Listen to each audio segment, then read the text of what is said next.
Magandang araw sa iyo, kaibigan. Ito pa rin si William Ramos, ang kaibigan mo na may kapansanan.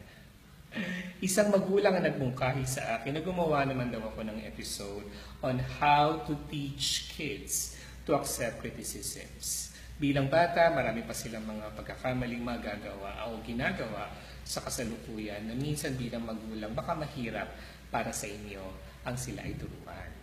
Ako man ay hindi magulang, subalit ako ay exposed sa maraming kabataan. So over the years, natutunan ko ng psychology ng mga bata and how they behave on certain things. At isa nga ito sa pinakamahirap na trabaho ko bilang Sunday school teacher on how to confront them kapag kailangan nilang turuan or tumanggap ng mga pagkakamali or puna sa kanilang mga gawin. Ang una kong punto ay manggagaling sa klasikong kanta ng Apo Hiking Society. I want you to remind them of the song Batang Bata, na kung saan sinasabi dito, batang bata ka pa at marami ka pang kailangang malaman at intindihin sa mundo.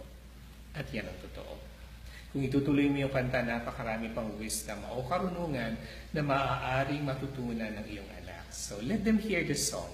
It's a classic song anyway, and they would learn so much from it na galing mismo sa mga singers nito. Ang aking pangalawang punto is a graphic representation kung kakayanin na sila ay merong 2 ears and 1 mouth. So that would mean that they should listen twice as much as they speak.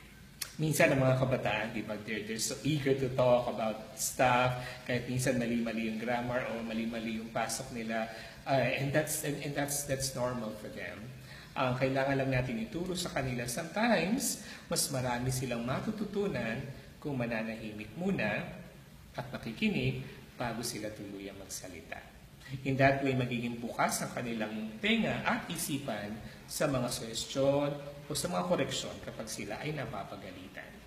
And let them know na may wisdom or lihim na pagmamahal ang kaakibat every time sila ay napapagalitan o natuturuan ng tamang gawi mula sa kanilang pagkakamali.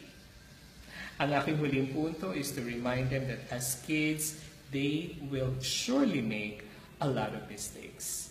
Sigurado yan. Dahil kahit tayo bilang matatanda ay nagkakamali pa rin, mas lalo na mga bata. Because this is the stage where they explore a lot of things, may trial and error, nag-eksperimento man sila, hindi lang sa laboratorio, kundi maging sa buhay, and they would make a lot of mistakes. That's a fact.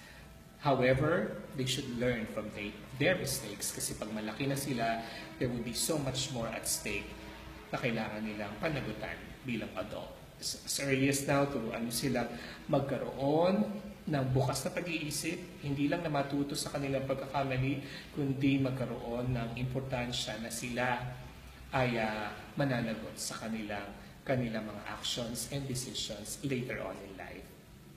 Sana nakatulong ako sa inyo bilang mga magulang on how to teach kids to accept criticism.